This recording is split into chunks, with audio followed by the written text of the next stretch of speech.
petit-déj du cours pour l'édition 2014 du Festival international du film d'Annecy. Bon voilà, je retrouve Marc avec ce micro. Alors, bienvenue à tous.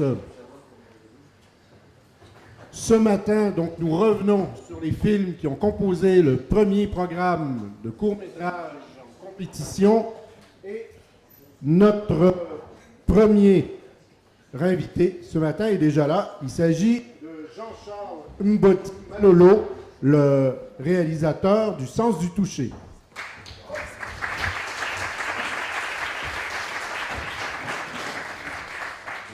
Jean-Charles, vous êtes cinéaste, mais je crois que vous êtes aussi danseur. C'est ça. Quelles sont les parentés entre ces deux modes d'expression pour vous? Bon, c'est une bonne question pour commencer. En fait, je crois que c'est plutôt le mouvement et la manière de raconter les choses en fait qui sont assez connexes, je crois. J'ai l'impression de travailler la danse comme je travaillerais le dessin en fait. C'est quasiment le même, la même chose, le même mouvement. Je suis un peu ému, pardon. Donc, est-ce que vous diriez qu'un cinéaste d'animation, c'est aussi un chorégraphe? Ben, je pense quasiment parce qu'on prévoit les mouvements à peu près de la même manière. En tout cas pour moi, j'ai l'habitude de toujours mimer ce que j'anime. Donc je joue beaucoup, je mets vraiment le corps en jeu dans le dessin tout le temps, que ce soit de manière anatomique ou de manière rythmique, on va dire. Vous dites vous mimez ce que vous animez, donc travaillez-vous avec d'autres danseurs, par exemple, pour des mouvements de groupe, dans le sens du toucher, c'est l'histoire de couple. Donc avez-vous travaillé en duo?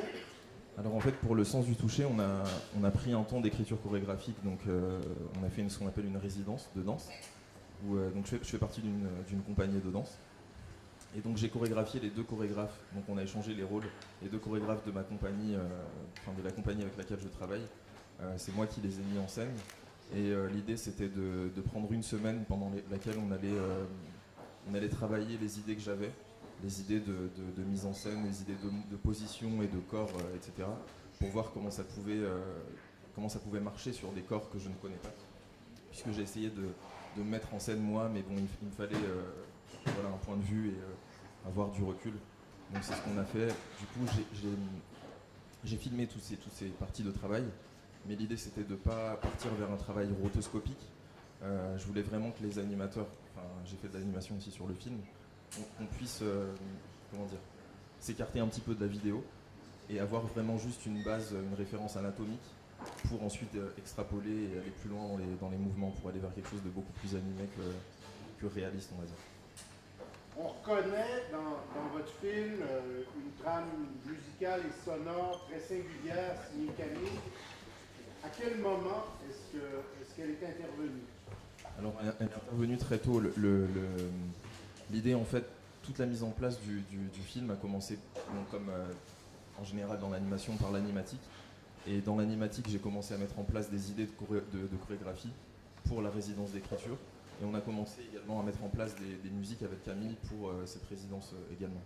Donc on a fait, on va dire, une première période d'enregistrement où on a posé les premières mélodies et les premiers morceaux pour que l'on puisse avoir cette base rythmique pour travailler la danse, pour tout réenregistrer ensuite. Donc on a fait vraiment des allers-retours comme ça, c'était plutôt animatique, musique, on va dire danse, dessin, il y avait vraiment un jeu comme ça et musique à la fin.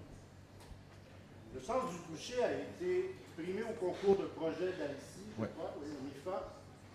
Quelle importance cela a-t-il eu dans la genèse de ce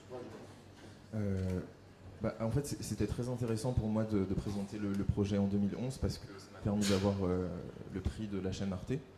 Donc ça a vraiment, je pense, contribué à la mise en place du projet puisque à partir du moment où j'ai eu la chaîne, je crois que ça a débloqué pas mal de choses derrière. J'ai eu Folimage comme producteur par la suite, ce qui m'a permis ensuite de déposer des dossiers et de faire une production un peu régulière avec le CNC, etc. Voilà. Des questions venant de la salle. Est-ce que vous avez rencontré rencontré des sourds muets pour le...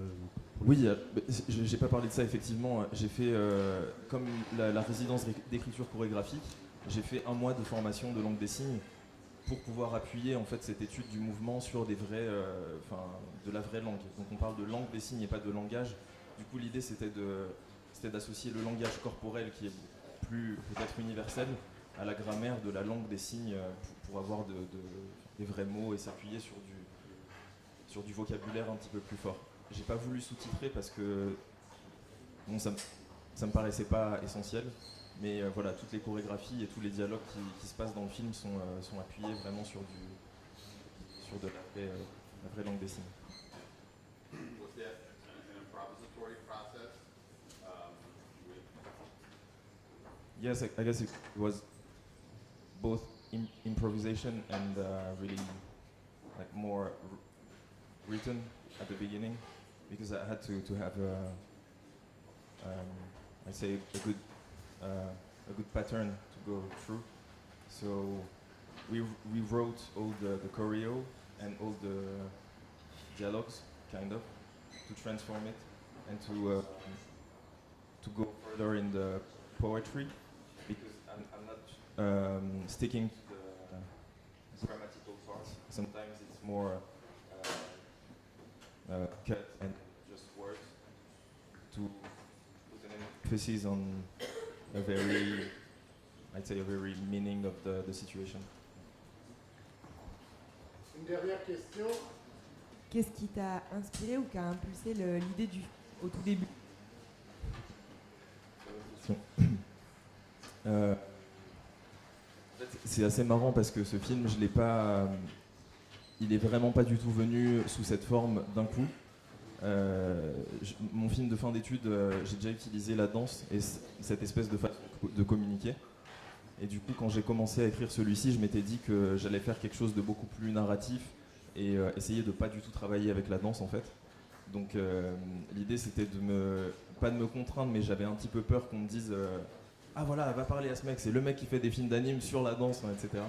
Du coup j'avais un peu ce besoin, et quand j'ai commencé à écrire, la danse m'a vraiment rattrapé. Ça a été un espèce de, enfin je sais pas si je peux dire amalgame, mais il y avait d'un côté la langue des signes que j'affectionne depuis très longtemps. J'avais une enfant dans mes connaissances qui était sourde. Du coup, il y a un peu tous ces éléments, la danse, la langue des signes, le toucher, bon, l'histoire d'amour qui était là au début, mais ça c'est un peu, voilà, c'était un peu un puzzle qui s'est monté petit à petit. Mais je crois pas que je me suis dit, ah ouais, il y a 2 gars qui dansent et voilà, c'était beaucoup plus chaotique, on va dire. Jean-Charles, merci beaucoup. Merci beaucoup à vous. Peut-on vous demander votre inspiration? Merci d'être venu sur notre table.